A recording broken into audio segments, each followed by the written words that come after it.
करा रहा है वो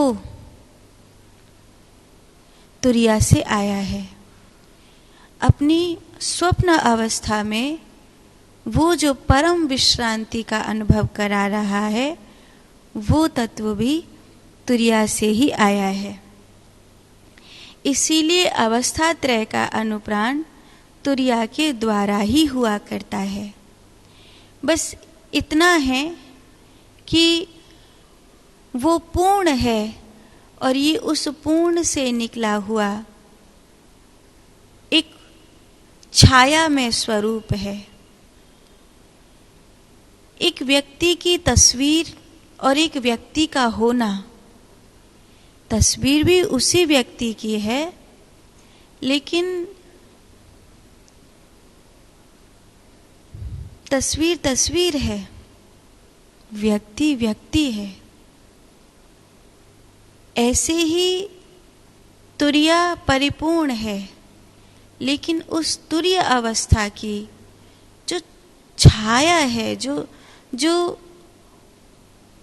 उसके होने का एहसास है वो इसमें जागृति में, स्वप्न में, सुषुप्ति में हमारा साथ देता है। कहीं आपको सुकून मिलता है, कहीं यमुना के किनारे बैठो, किसी मंदिर में जाओ, गंगा के तट जाओ, समुद्र के तट पर बैठो, कहीं पहाड़ों में, कहीं वृक्षों की लताओं में घिरकर, कहीं शांत स्थान पर बैठो, एक अलग सा सुकून मिलता है। जितनी एनर्जेटिक स्थान होगा उतना ही वो ऊर्जा अपने भीतर को पकड़ने लगेगा। पहाड़ तो और भी जगह हैं लेकिन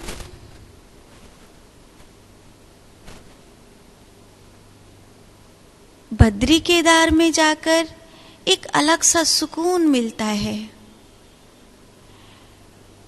उस सुकून को बहुत बड़े पैमाने पर कैलाश में महसूस किया जा सकता है। कुछ जीवंत पहाड़ हैं, कुछ मुरझाए मुरझाए से पहाड़ हैं।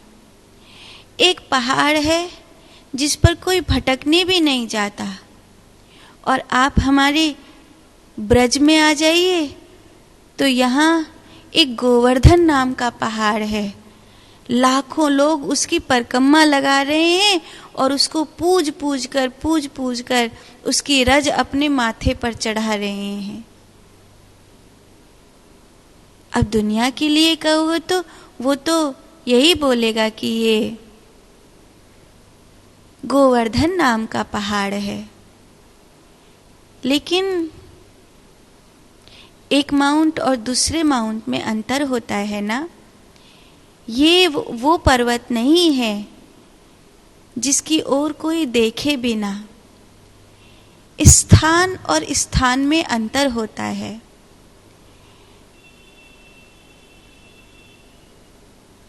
जैसे मैं वृंदावन में हूं,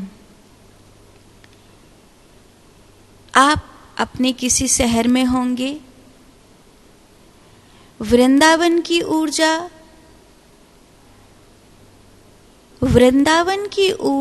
वृंदावन की महिमा जिसको पता है उसको तो बहुत जल्दी पता चलेगी। जिसको महिमा नहीं पता वो किसी ऐसे गली गलियारे से निकलेगा, किसी ऐसी कुंज से, किसी ऐसी लता पताका से, किसी ऐसे मंदिर के स्थान से निकलेगा। वहाँ उसको कुछ फील होगा, कुछ अलग सी एनर्जी महसूस हो रही थी। कई लोग आते हैं जिनको वो ऊर्जा स्पर्श करती है, वो ऊर्जा उनको छूती है। स्थान की ऊर्जा अगर आपके अंतर मन को छू सकती है कि आप कहीं किसी जगह बैठे हैं और ध्यान लग गया, किसी पावन तट पर सरयू का किनारा है, यमुना का किनारा है, गंगा का किनारा है, समुद्र का तट है, कहीं किसी ऐसी जगह पर आपको सहज ही ध्यान लग जाता है।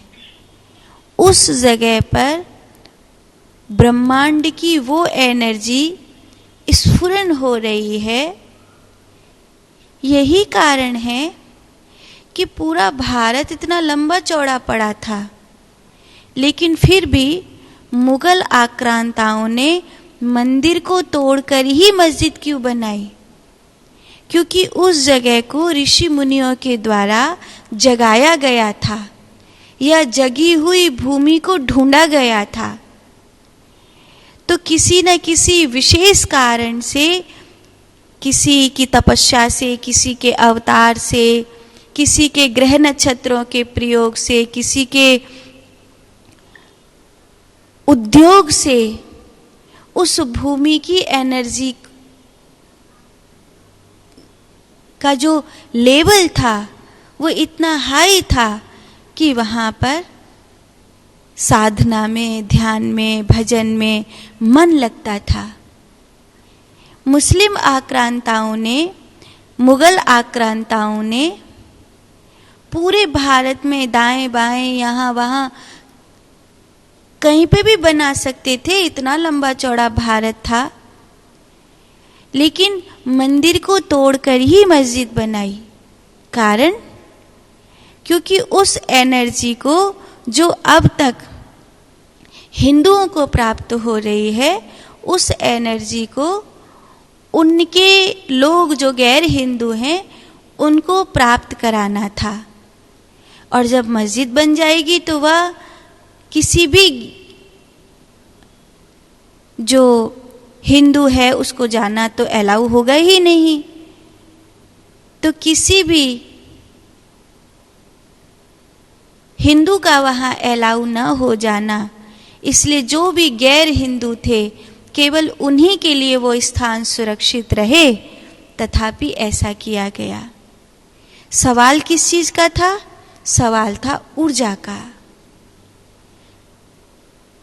ऊर्जा को अगर आपने महसूस करना सीखा तो आपको पता चलेगा कि जागृत अवस्था में जो कभी कभी तुरिया का होना, स्वप्न में जो कभी कभी तुरिया का होना, सुषुप्ति में जो तुरिया का कभी कभी होना, वही हमें जीवन जीने के लिए साध रहा है। अगर उस चैतन्यता का, उस केवल्य सत्य का आगमन ना हो, उस परम जागृति का आगमन ना हो, उस तुरिया का, उस खेचरी का आगमन ना हो, तो मनुष्य जीने में समर्थ नहीं है। तो मनुष्य अपने सत्य को प्राप्त करने में समर्थ नहीं है। ये मनुष्य पशुओं की तरह भोग भोगता हुआ प्रेत योनि में चला जाएगा। इसको कहीं परमात्मा की खुशबू आ रही है, कहीं इसको मोक्ष के द्वार का आभास हो रहा है, कहीं इसे थोड़ी सी भीतरी आनंद और सुकून की, उस एकांत में, उस अकेलेपन में परमात्मा के होने की जो अनुभूति हो रही है, वो उस तुरिया के कारण ही हो रही है। अब करना क्या है कि इतने चैतन्य हो जाओ कि जागृत अवस्था में भी तुरिया को पहचान सको, स्वप्न और सुषुप्ति में भी तुरिया को पहचान सको, ताकि तुरियातीत अवस्था के सिंहासन पर बैठकर मुक्त होकर के जी सको।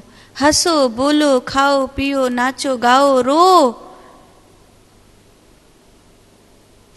बैठो, चलो, फिरो, हर काम करो, लेकिन तुरिया के सिंहासन पर विराजमान होकर।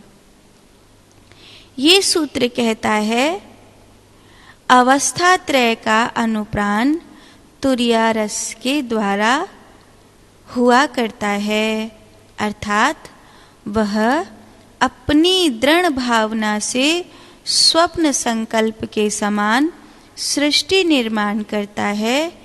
इस स्वतंत्र करण शक्ति से योगी जागृत, स्वप्न, सुषुप्ति इन तीनों पदों को धारण कर अनुप्राणित करता है। यद्यपि इस अवस्था में तुरीय पद माया से आच्छादित होता है, फिर भी विषय भोग आदि के अवसर पर विद्युत प्रकाश की तरह वह उत्तेजित करता है। बहुत प्यारा सूत्र है। जागृत, स्वप्न, सुषुप्ति इन तीनों पदों को स्वतंत्र करण शक्ति से योगी धारण करते हैं। स्वतंत्र शक्ति से जब योगी